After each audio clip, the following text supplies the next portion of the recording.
বলছি বলছি তোমাদের আজকে অ্যাডজেক্টিভ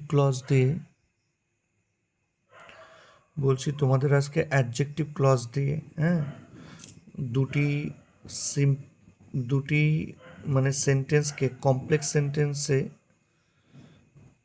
রূপান্তরিত করা দেখাবো। হ্যাঁ, তাহলে আজকে আমি তোমাদের কি করব, অ্যাডজেক্টিভ ক্লজ দিয়ে। কোন ক্লজ দিয়ে? অ্যাডজেক্টিভ ক্লজ বা রিলেটিভ ক্লজও কেউ বলে। তাহলে অ্যাডজেক্টিভ ক্লজ বা রিলেটিভ ক্লজ দিয়ে দুটি আলাদা আলাদা সেন্টেন্সকে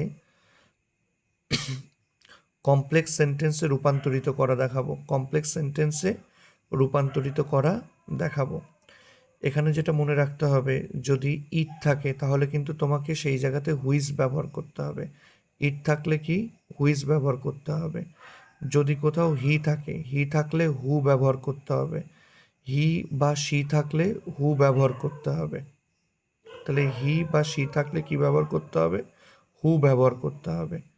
আর আর যদি ধরো তোমার এরকম এই যে হার রয়েছে, হার এখানে কি, কোন ধরনের কি বলতো, তোমার হচ্ছে অ্যাডজেক্টিভ।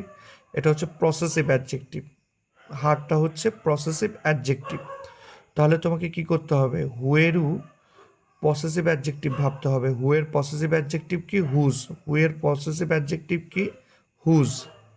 আবার ধরো হার এখানে ধরো অবজেক্টিভ হিসেবে ব্যবহার করেছে। তাহলে হার তো পসেসিভ অ্যাডজেক্টিভও হতে পারে, আবার হার তোমার হচ্ছে অবজেক্টিভ প্রোনাউনও হতে পারে। এখানে হার যেমন অবজেক্টিভ প্রোনাউন, ভার্বের পরে আছে, তাহলে অবজেক্টিভ প্রোনাউন। তাহলে হুর অবজেক্টিভ প্রোনাউন তোমাকে ভাবতে হবে। হুর অবজেক্টিভ প্রোনাউন কি? হুম।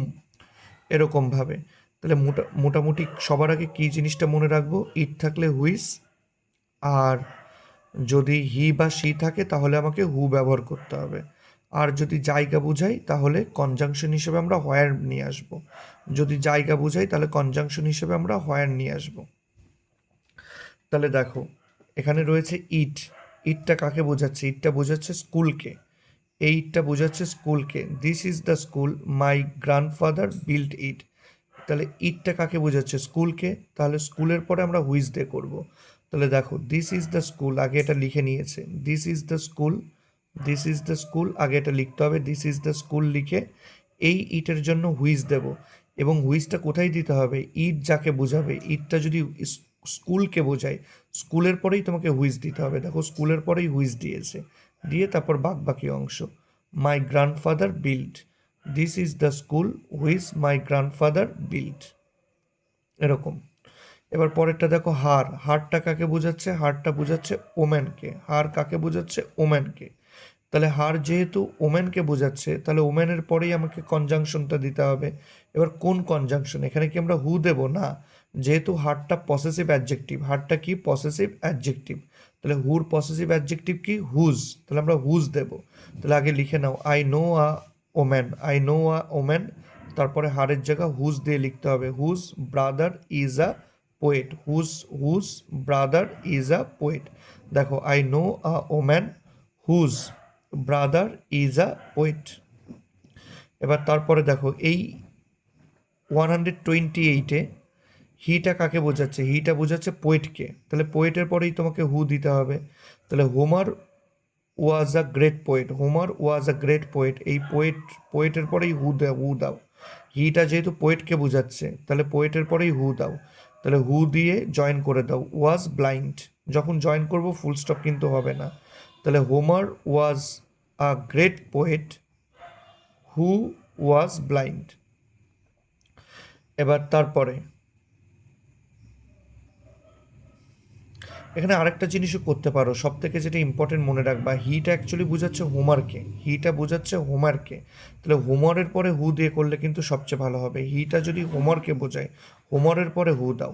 এরকম করো, লেখো Homer who was a great poet. হিটা তো হোমারকে বোঝাচ্ছে, হোমারের পরে হু দাও। হোমারের পরে হু দাও। Who was a great poet, full স্টপের জায়গায় কমা দিয়ে লিখে দাও ওয়াজ ব্লাইন্ড। তাহলে Homer who was a great poet, full স্টপের জায়গায় কমা দিয়ে লিখে দাও বাকি অংশ ওয়াজ ব্লাইন্ড। এবার তারপরে তারপরে 129, ইটটা কাকে বোঝাচ্ছে? ইটটা বোঝাচ্ছে দ্য বুক।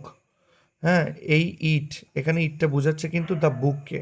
তাহলে ইটের জায়গা দ্য বুক নিয়ে আসো আগে। হোয়ার ইজ দ্য বুক, লেখো হোয়ার ইজ দ্য বুক। ইটের জায়গা এখানে উল্টো, এখানে ইটটা যেহেতু বুককে বোঝাচ্ছে, এই বুকের পরে হুইজ দিচ্ছি না, আমরা ইটের জায়গায় বরংস দ্য বুকটাকে তুলে ইটের জায়গায় নিয়ে আসছি।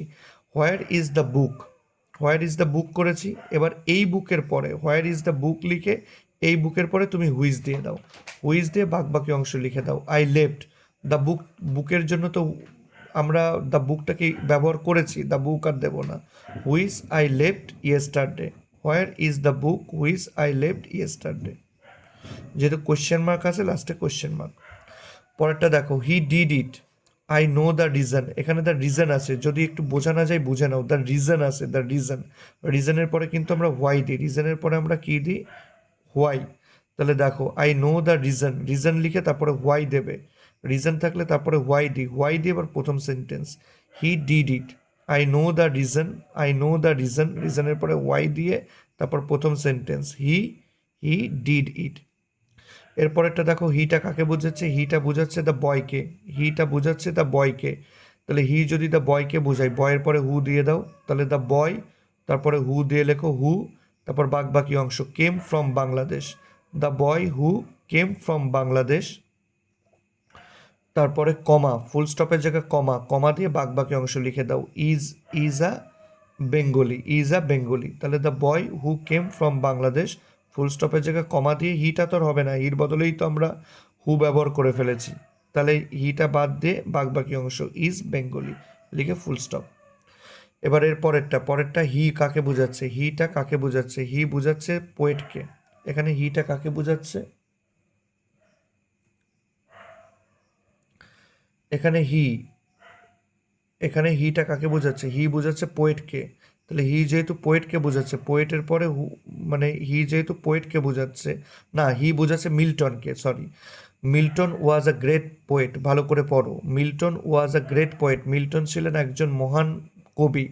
হি রোট প্যারাডাইস লস্ট, এখানে হিটা কাকে বোঝাচ্ছে? মিল্টনকে। তাহলে মিল্টনের পরে হু দাও, লেখো মিল্টন হু, মিল্টন হু, তারপর যা আছে ওয়াজ গ্রেট পোয়েট, মিল্টন হু, হু দিয়ে যা আছে was great poet.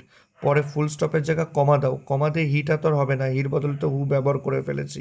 Road Paradise lost লেখো। তাহলে মিল্টন কমা দিয়ে লেখো হু ওয়াজ গ্রেট পোয়েট, ফুল স্টপের জায়গায় কমা দিয়ে লেখো বাকি অংশ wrote Paradise Lost, wrote Paradise Lost. এরপরেরটা সিটা কাকে বোঝাচ্ছে? এরপরে বোঝো সিটা কাকে বোঝাচ্ছে? সিটা বোঝাচ্ছে হচ্ছে তোমার, যদিও সীতাকে বোঝাচ্ছে, কিন্তু এখানে হার বোঝাচ্ছে ডটারকে, এখানে হার বোঝাচ্ছে কাকে? ডটারকে। তাহলে হার তো অবজেক্টিভ প্রোনাউন, হার হচ্ছে অবজেক্টিভ প্রোনাউন। তাহলে হু এর অবজেক্টিভ প্রোনাউন কি? হু এর অবজেক্টিভ প্রোনাউন কিন্তু হুম। তাহলে আমাকে হুম ব্যবহার করতে হবে, হারের বদলে হুম ব্যবহার করতে হবে। আর হার কাকে বোঝাচ্ছে? ডটারকে, হার বোঝাচ্ছে ডটারকে। তাহলে ডটারের পরে হুম দাও। তাহলে লেখো সীতা হ্যাড আ ডটার, প্রথমে লিখে নাও সীতা হ্যাড আ ডটার। তাহলে সীতা হ্যাড আ ডটারের জায়গায় লেখো সীতা হ্যাড আ ডটার, তারপরে হুম দাও, হুম। হুম দিয়ে বাকি যা আছে লেখো, হুম দিয়ে লেখো she love very much, she love very much. Her আর হবে না, হারের বদলেই তো আমরা হুম ব্যবহার করেছি। হার বোঝাচ্ছে ডটারকে, তাই ডটারের পরেই হুম। শি হলে হু দিতাম, হার আছে তাই হুম দিয়েছি। তাহলে সীতা হ্যাড আ ডটার, ডটারের পরে হুম দিয়ে বাকি অংশ she love very much, full stop. এবার তারপরে কোনটা বোঝাচ্ছে বলো তো? হিটা কাকে বোঝাচ্ছে? দ্য ম্যানকে। হি এখানে বোঝাচ্ছে দ্য ম্যানকে, তাহলে দ্য ম্যানের পরে হু দিয়ে লেখো। তাহলে লেখো দ্য ম্যান, দ্য ম্যান, ম্যানের পরে হু দিয়ে লেখো the man who was blind, the man who was blind. Full স্টপের জায়গায় কমা, ফুল স্টপের জায়গায় কমাতে হি আর হবে না, হির বদলেই তো আমরা হু ব্যবহার করেছি। তাহলে হিটা বাদ দিয়ে বাকি অংশ ওয়াজ আ ফেমাস রাইটার। তাহলে লেখো দ্য ম্যান, তারপর হু দিয়ে বাকি অংশ was blind, the man who was blind, full স্টপের জায়গায় কমা দিয়ে বাকি অংশ was a famous writer, full stop. এবার ইটটা কাকে বোঝাচ্ছে? ইটটা বোঝাচ্ছে বুককে, এই ইটটা বোঝাচ্ছে দ্য বুককে। তাহলে বুকের পরেই হুইজ দিয়ে লিখে দাও। তাহলে প্রথমটুকু আগে লিখে নাও, রেখা রেড দ্য বুক, বুকের পরে হুইজ দিয়ে রেখা রেড দ্য বুক, বুকের পরে হুইজ দিয়ে বাকি অংশ was recommended by her teacher, was recommended by her teacher লিখে ফুল স্টপ। এরপরেরটা দেখো কি বোঝাচ্ছে, the man is in the trouble, লোকটা হয় সমস্যার মধ্যে, ইউ নো দ্য ম্যান, তুমি সেই লোককে চেনো। তাহলে এখানে দেখো দ্য ম্যান আছে, ম্যানটা আর এই ম্যান তো একই, এখানে হি বা সি দেয়নি ঠিকই, তুমি ধরে নাও ইউ নো দ্য ম্যান। এই ম্যান আর এই ম্যান তো একই, তাহলে এই ম্যানের বদলে আমি কি করতে পারি, এই ম্যানের বদলে একটা হু ব্যবহার করে দিতে পারি, এই ম্যানের বদলে আমি এই ম্যানের পরে একটা হু ব্যবহার করে দিতে পারি। তাহলে আগে এইটুকু লিখে নাও, you know the man who, হুটা কার জন্য, এই দ্য ম্যানের জন্য। তাহলে you know the man who, এবার বাকি অংশ ইজ ইন ট্রাবল। তাহলে দেখো করেছে ইউ নো দ্য ম্যান, ম্যানের পরে হু দিয়েছে, হু দিয়ে লিখেছে বাকি অংশ is in trouble full stop. এরপরে হিটা কাকে বোঝাচ্ছে, হিটা বোঝাচ্ছে কিন্তু এই এ ম্যানকে, এখানে হিটা বোঝাচ্ছে এ ম্যানকে। তাহলে এইটুকু কি, এইটুকু হচ্ছে আমার অ্যাডভার্ব ফ্রেজ, এটা আমি লাস্টে লিখলেও হবে, ফার্স্টে লিখলেও হবে। অন দ্য রোড ইয়েস্টারডে, এটা অ্যাডভার্ব ফ্রেজ, এটা আমি সবার লাস্টে লিখবো। তাহলে হিটা কাকে বোঝাচ্ছে, এ ম্যানকে, তাহলে ম্যানের পর আগে হু বসিয়ে নাও। তাহলে আগে এইটুকু লিখে নাও, I saw a man, I saw a man, এই ম্যানের পরে হু দাও, হু দিয়ে এই হির জায়গা হু দাও, হু দিয়ে লিখে দাও who was almost dying, who was almost dying. তাহলে I saw a man who was almost dying হয়ে গেল। এবার পড়ে আছে অন দ্য রোড ইয়েস্টারডে, লাস্টে কমা দিয়ে লিখে দাও on the road yesterday, on the road yesterday adverb, তাই ওটা আমরা লাস্টে লিখতে পারি। এরপর এটা বলছে I know doctor Sen, his father was a teacher, আমি ডক্টর সেনকে চিনি, his father was a teacher, তার বাবা একজন শিক্ষক ছিলেন। এবার হিজটা কাকে বোঝাচ্ছে, ডক্টর সেনকে, হিজটা কাকে বোঝাচ্ছে, ডক্টর সেনকে। তাহলে ডক্টর সেনের জায়গায় আমাকে কি আনতে হবে, হিজটা যেহেতু ডক্টর সেনকে বোঝাচ্ছে, তাহলে এর বদলে আমাকে হুজ ব্যবহার করব। এই হিজ কিন্তু অ্যাডজেক্টিভ, মানে পসেসিভ অ্যাডজেক্টিভ, হিজ কিন্তু পসেসিভ অ্যাডজেক্টিভ, তাই হুর পসেসিভ অ্যাডজেক্টিভ কি, হুজ, তাহলে হুজ ব্যবহার করে দাও। তাহলে আগে এইটুকু লিখে নাও, আই নো মিস্টার সেন, তার বদলে হুজ ব্যবহার করো, হিজের জায়গায় হুজ লিখে whose father was a teacher. তাহলে আই নো ডক্টর সেন, হিজের জায়গায় হুজ, হুজ ব্যবহার করে লেখো হুজ ফাদার ওয়াজ টিচার। এরপরেরটা দেখো কাকে বোঝাচ্ছে, আই রিমেম্বার দ্য হাউস, আমি সেই বাড়ি, মানে আই রিমেম্বার দ্য হাউস, আমি সেই বাড়িটিকে স্মরণ করতে পারি, I was born in the house, যে বাড়িতে আমি জন্মেছিলাম। তাহলে ইন দ্য হাউস এটা কিন্তু জায়গা বোঝাচ্ছে, আর দ্য হাউস রয়েছে, তাহলে এই হাউসের পরে আমি কনজাংশন বসাবো। এখানে ইন দ্য হাউস জায়গা বোঝাচ্ছে, তাহলে জায়গা বোঝালে আমরা কোন কনজাংশন ব্যবহার করব, হোয়ার, তাহলে হোয়ার ব্যবহার করো। এবার ইন এই দ্য হাউস, যেহেতু এই দ্য হাউসকে বোঝাচ্ছে, তাহলে এই দ্য হাউসের পরে হোয়ার বসিয়ে দাও। তাহলে আগে এইটুকু লিখে নাও, আই রিমেম্বার দ্য হাউস, তারপরে হোয়ার, এই যে যেহেতু জায়গা বোঝাচ্ছে তাই হোয়ার, হোয়ার দে বাকি অংশ, I was born, I remember the house where I was born full stop. এরপরে ইটটা কাকে বোঝাচ্ছে, এই ইটটা বোঝাচ্ছে হচ্ছে, এই ইটটা কাকে বোঝাচ্ছে, গুজকে, এই ইটটা বোঝাচ্ছে গুজকে, যেহেতু ইটটা গুজকে বোঝাচ্ছে তাহলে গুজের পরে হুইজ দে লেখো, লেখো আই হ্যাড আ গুজ, তাহলে পুরোটা লেখো a man had a goose, sorry a man had a goose, আগে লিখে নাও a man had a goose, যেহেতু ইটটা গুজকে বোঝাচ্ছে, গুজের পরে ইটের জন্য তো হুইজ দেবো, তাহলে গুজের, ইটটা যেহেতু গুজকে বোঝাচ্ছে গুজের পরে হুইজ দে বলে দাও, a man had a goose whose, whose laid করো, whose laid a golden egg everyday, whose, ইটের বদলে হুইজ দাও, whose laid a golden egg everyday.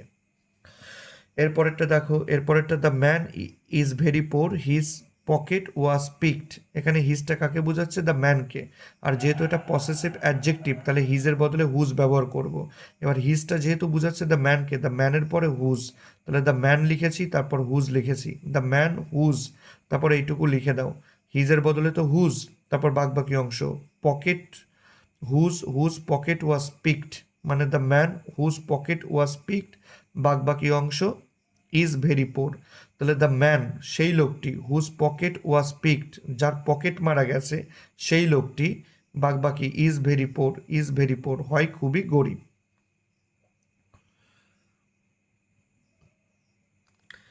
এবারে তোমার হচ্ছে লাস্টেরটা শুধু আর বুঝিয়ে দিচ্ছি, যেহেতু টাইমটা কি বলতো প্রচুর, মানে বড় হয়ে যাচ্ছে, ভিডিওটা লেন্দি হয়ে যাচ্ছে, এই জন্য শুধুমাত্র আমি লাস্টেরটা বুঝিয়ে দিচ্ছি। এবার ইটটা কাকে বোঝাচ্ছে, ইটটা বোঝাচ্ছে ডগকে, ইটটা বোঝাচ্ছে ডগকে, আর ডগকে, তাহলে আর ডগের পরেই আমাকে হুইজ দিতে হবে, তাহলে অ্যান্সার হবে আর ডগ। হ্যাঁ, তারপর হুইজ দাও, আমি দ্যাটও দিতে পারি, হুইজও দিতে পারি। তাহলে এ ইটটা যেহেতু আর ডগকে বোঝাচ্ছে, ডগের পরে হুইজ দিয়ে লিখে দাও হুইস ইজ বার্কিং। তাহলে a dog whose is barking, যে ডগটি, যে কুকুরটি ঘেউ ঘেউ করছে, কমাতে লিখতে হবে is our Oscar, is our Oscar, সে আমাদের কুকুর অস্কার। এ ডগ, এখানে ড্যাট দিয়েছে, তুমি চাইলে হুইস দাও, a dog whose is barking, যে কুকুরটা ঘেউ ঘেউ করছে, বাকি লিখে দাও is our Oscar, is our Oscar, সে হচ্ছে আমাদের কুকুর অস্কার। এখানে কিন্তু এগুলো কিন্তু একটা মডারেট লেভেল, যাদের তোমাদের কিন্তু মডারেট লেভেল, মানে যারা কি বলো তো তোমরা ব্যাচে মোটামুটি বোঝো, এটা কিন্তু তাদের জন্য, হ্যাঁ, যারা ব্যাচে বুঝতে পেরেছো তাদের জন্য ভিডিওটা করা, যাতে বাড়িতে প্র্যাকটিসটা তোমাদের বজায় থাকে। এটা না কি বলো তো যে ব্যাচে বোঝানো হয়নি, তোমাদের ভিডিও করে দেওয়া হয়েছে, এটা কিন্তু তোমরা যেন মোটেও না, আগে 2-3 বার ব্যাচে প্র্যাকটিস করানো হয়েছে, এটা জাস্ট দেওয়া যাতে বাড়িতে মানে ব্যাচের কথাগুলো মনে করে তোমরা আবার প্র্যাকটিস করতে পারো। তাহলে নাও শুরু করো, প্র্যাকটিসগুলো করে ফেলো।